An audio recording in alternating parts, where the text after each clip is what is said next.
انطلاقه ديال هذه المواجهه والكره لفائده المنتخب الوطني المغربي.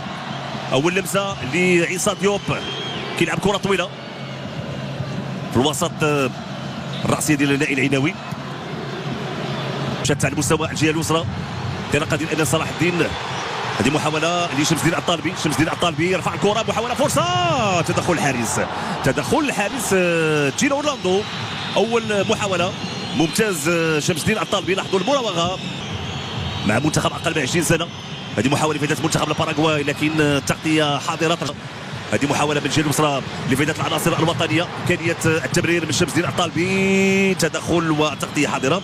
ديغو المغربي لاقل من 20 سنه، وهذه الاستمراريه حضوره الان مع المنتخب الاول في التصنيف العالمي اللي صدر شهر اكيد خلال الجهه اليسرى لشمس الدين الطالبي. شمس الدين الطالبي تمرير تقصيره بلاعبي المنتخب الوطني المغربي.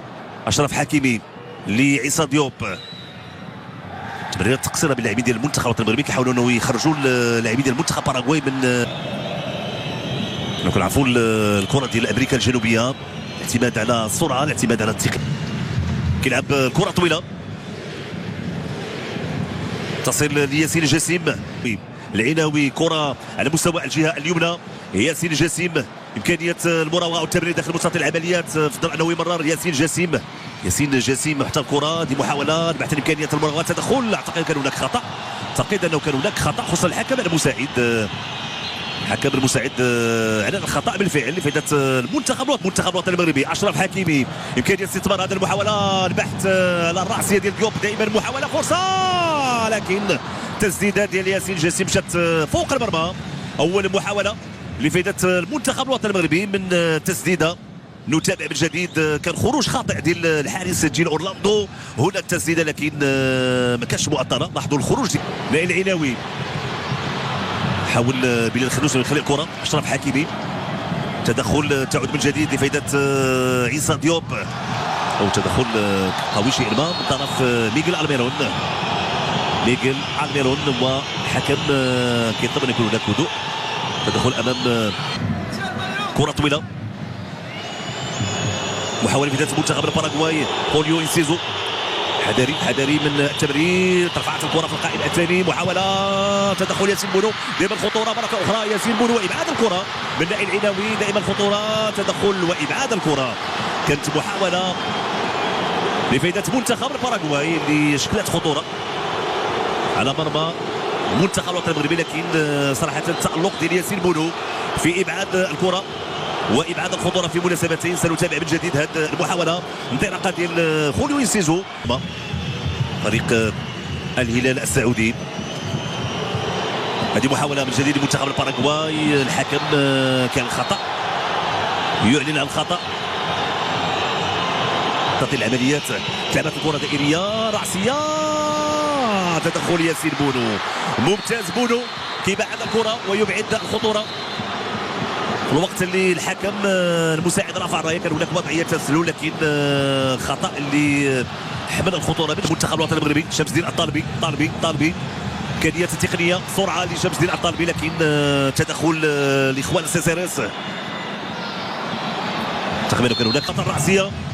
هذه محاوله في ذاك المنتخب الوطني المغربي، لعبت الكره لبلال الخنوس، كرجع كره للخلف، تمريره عرضيه، تدخل دائما لفائده المنتخب الوطني المغربي. امكانيه رفع الكره العرضيه ممتازه، لكن تدخل الدفاع دائما خطوره لفائده المنتخب الوطني المغربي.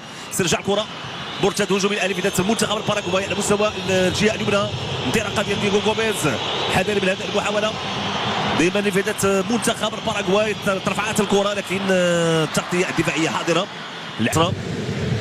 هذه محاوله لكن يعني عشان برايان اوخيدا.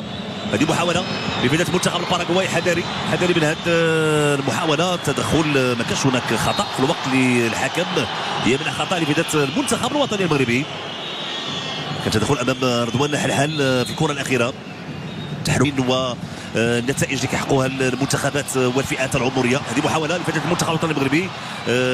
شمس الدين الطالبي، تمريره من داميان بوباديا على مستوى الجهه اليسرى. خوليو انسيزو، خوليو انسيزو، العوده ديال اشرف حكيمي، تدخل ديال اشرف حكيمي والحكم على لاعبي منتخب الباراغواي.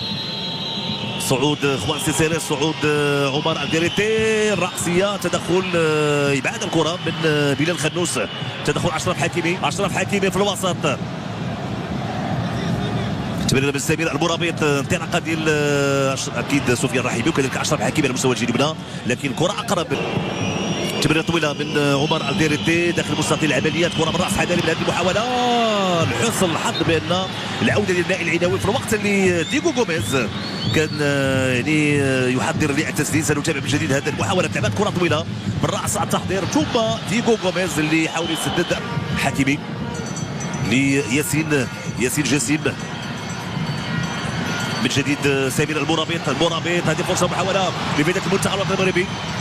مرابط لنائل العناوي يلعب كره في الجهه اليسرى، امكانيه التمرير عرضيه، تدخل وابعاد الكره من العناوي لاشرف حكيمي. ياسين جسيم كيمرر، محاوله بلال خنوس عرضيه، لكن التغطيه الدفاعيه كانت حاضره، ترجع كره مره اخرى بلال خنوس عند ياسين جسيم داخل مستطيل العمليات. ياسين جسيم تمكنش من المراوغه، بلال خنوس ترجع الكره. هذه محاولة، لكن لاحظوا العودة ديال كذلك لاعب خوليو انسيزو على مستوى الجهة اليسرى. طالبي تدخل والكرة ترجع كرة بطرف ياسين جسيم. سفيان الرحيمي، انطلاقة ديال الرحيمي كيبحث لأن قوة الرحيمي على مستوى المساحات وعلى مستوى الانطلاقات والممرات. سفيان الرحيمي محاولة المراوغة، تدخل، استرجاع الكرة بشكل ممتاز. سفيان الرحيمي شو يعمل؟ رحيمي داخل مستطيل العملية. سفيان الرحيمي البحث كان تسديدة وتدخل الحارس جيل اورلاندو. مجهود كبير اللي بذلو سفيان الرحيمي. لاحظوا استرجاع الكرة من التغييرات. إذا الثواني تعطى الانطلاقة الآن هذا الجولة. لعبت الكرة طويلة، تدخل والتغطية كانت حاضرة بشكل ممتاز من طرف أنس صلاح الدين. البحث عن المرتد الهجومي، انطلاقة، هذه محاولة بداية المنتخب الوطني المغربي بواسطة اللاعب شمس الدين الطالبي. شو يعمل الطالبي؟ إمكانه يدخل داخل مستطيل العملية. شمس الدين الطالبي رفع الكرة لكن فقط عند اللاعبين. انطلاقة من الجهة اليسرى للاعب خوليو انسيزو. لاحظوا التدخل في الجهة اليمنى لفائدة المنتخب الوطني المغربي. هذه محاولة، إمكانية التمرير بالفعل، البحث عن العرضية من أشرف حكيمي.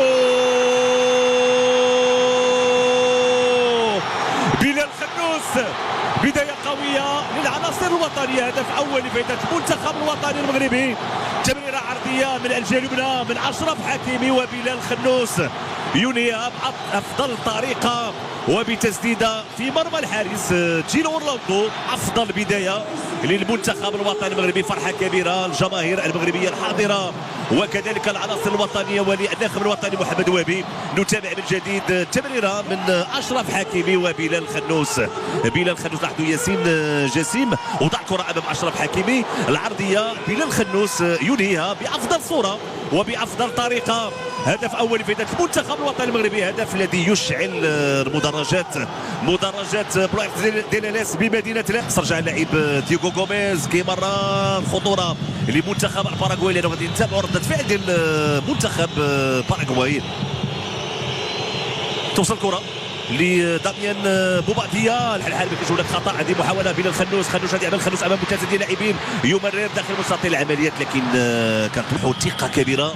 سنتابع من جديد ياسين جسيم، ما زاد ما نقص، وضع كره امام اشرف حكيمي والختم كان بطريقه ممتازه من بلال خنوس بلمسه واحده، وضع الكره في شباك الحارس ديال اورلاندو. اذا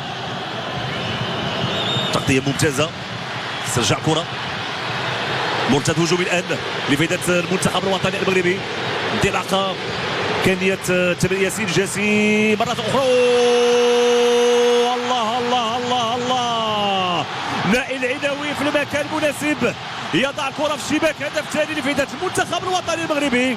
تمريره ممتازه يمكن نقول يعني بنفس الطريقه تمريره اشرف حكيمي. هذه المره نائل العناوي في المكان المناسب كيوضع الكره في شباك الحارس جيل اورلاندو. وهدف ثاني لفائده المنتخب الوطني المغربي، فرحه كبيره جماهير المغربيه بهدف ثاني لفائده العناصر الوطنيه. لاحظوا المرتد هجومي سريع ياسين جسيم وضع الكره امام اشرف حكيمي، يعني بنفس الطريقه بنفس الشكل ديال الهدف الاول جسيمي لاشرف حكيمي، لكن من اجل اضافه اهداف خلال هذه الجوله الثانيه وخلال هذه المباراه. كره سهله، هذه محاوله في ذات منتخب الباراغواي على مستوى الجهه اليسرى، حذاري من التمرير وتدخل ممتاز. غادرات بالرحيمي، استرجاع الكره بشكل ممتاز، انطلاقه ديال سفيان رحيمي، سفيان رحيمي شنو يعمل؟ رحيمي يمرر وابعاد الكره من طرف دارت بجنوب افريقيا. كان خروج امام المنتخب الاسباني، محاوله وسط اللاعب خوليو انسيزو وياسين بونو. ياسين الى جانب اشرف حكيمي، ياسين يا جاسم بامكانه المرار عند اشرف او ياسين، غادي يبحث على امكانيه تسديده وتدخل الحارس، تدخل الحارس جيرو اورلاندو. ياسين جاسم اللي قاد هذا المرتدى الهجومي السريع عند ياسين جاسم مراوغه اولى ثانيه، لكن تدخل ديال جونيور الونسو، استرجعكو لاعب جاسم مراوغه. والحارس الافريقي كان هو الحارس الكاميروني جاك سونغو. على اي نعود للمنتخب المغربي ولي جاسم الخنوس. اشرف حكيمي، تغيير اتجاه الكره بشكل ممتاز من طرف سمير المرابط على مستوى الجهه اليمنى. ياسين جاسم بناء هجومي، ترفعات الكره، تدخل الدفاع الاكيد ديال الباراغواي اللي كيبعد الكره يبعد الخطوره، لكن استرجاع الكره حذري من هذا المرتدى السريع لفائده منتخب الباراغواي على مستوى الجهه اليسرى. انطلاقه ديال ميغيل ارميرون، تسديده وتدخل لعيسى ديوب. دور في الوقت الترتيب العالمي حضور المنتخب الاسباني. هذه محاوله خطيره، تدخل والتغطيه حاضره. العوده ديال اشرف جاسم او اشرف حكيمي اللي جاسم على مستوى الجهه اليمنى. انطلاقه ديال ياسين جاسم، شو غادي يعمل؟ البحث عن امكانيه التوغل، تسديده قويه مرات جانبا من القائم الايمن لمرمى الحارس جيرو اورلاندو.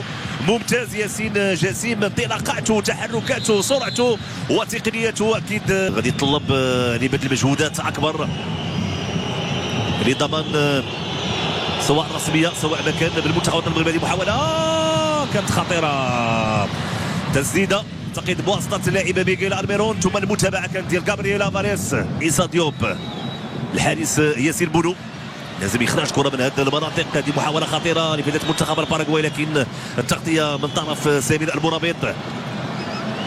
نائل العناوي، ممتاز العناوي. ابراهيم دياز، استرجعوا الكره اللاعبين ديال المنتخب الباراغواي. خطيره هذه المحاوله، تسديده واسطه خوليو انسيزو، دخول الحارس ياسين بونو. لازم اخراج الكره من هذه المناطق. لاحظوا استرجاع الكره من طرف لاعب خوليو انسيزو، تدخل ممتاز ديال الحارس ياسين بونو في المكان المناسب، يبعد الكره. لعبات الكره في القائم الثاني، الراسيه ديال العميد غوستافو غوميز هو اللي لعب الكره، وياسين بونو في المكان المناسب ديال المنتخب الباراغواي. دييغو غوميز، تمريره خطيره، تدخل وابعاد الكره، من طرف لاعب زكريا وحدي. محاوله كان بامكانها تعطي هدف لفائده منتخب الباراغواي. كان خروج ديال الحارس ماوريسيو، كيلعب الكره داخل مستطيل العمليات الراسيه. خروج ياسين بونو. حكم كيطلب ان يكون هناك هدوء، لانه كان تدخل ديال عمر الديريتي في الكره الاخيره بعد التدخل ديال ياسين بونو، لكن الهدوء يعود والروح الرياضيه حاضره بلاعبي المنتخبين. سنتابع من جديد ياسين بونو في الوقت اللي خرج باش يلتقط الكره. لاحظوا بان اللاعب هو المدافع عمر الديريتي، فمشى ياسين بونو اكثر ما مشى الكره. تمريره تغطيه حاضره من ديوب، دائما محاوله وسط اللاعب خوليو انسيزو داخل مستطيل العمليات. البحث دائما عن امكانيه التسديد، لان دول الحلول يمكن يبحث على منتخب الباراغواي هو التسديد من خارج مستطيل العمليات. منتخبات اعتقد اتجاه اللاعب داميان بوباديا على مستوى الجهه اليمنى. خوان سيزيريس لماوريسيو، يحاول منتخب الباراغواي ايجاد الحلول، لكن التغطيه حاضره. بلال الخنوس ما تمكنش من التمرير، العرضيه والتغطيه حاضره. رضوان حنحان الجهه اليسرى. لاحظوا استرجاع كره دييغو غوميز هو ركنيه لفدات منتخب الباراغواي. لعبات محاولة تدخل ياسين بونو.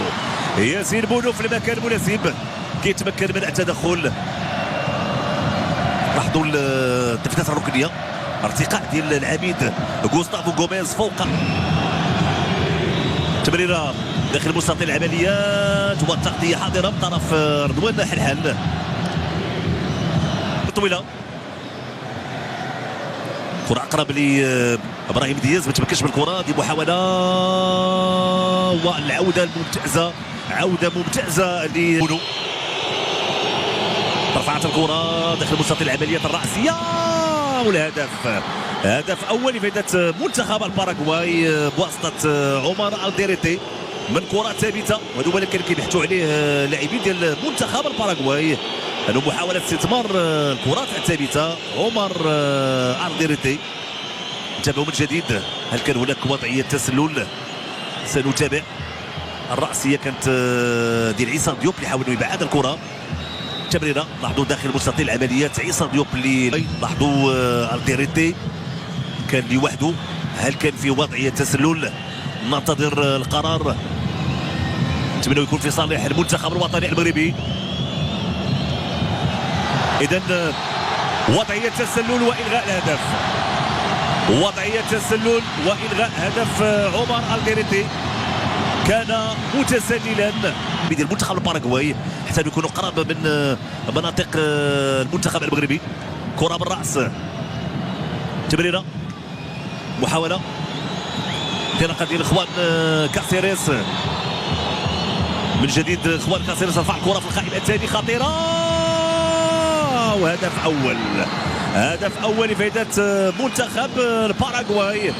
هدف اول اعتقد بواسطه اللاعب كابايرو.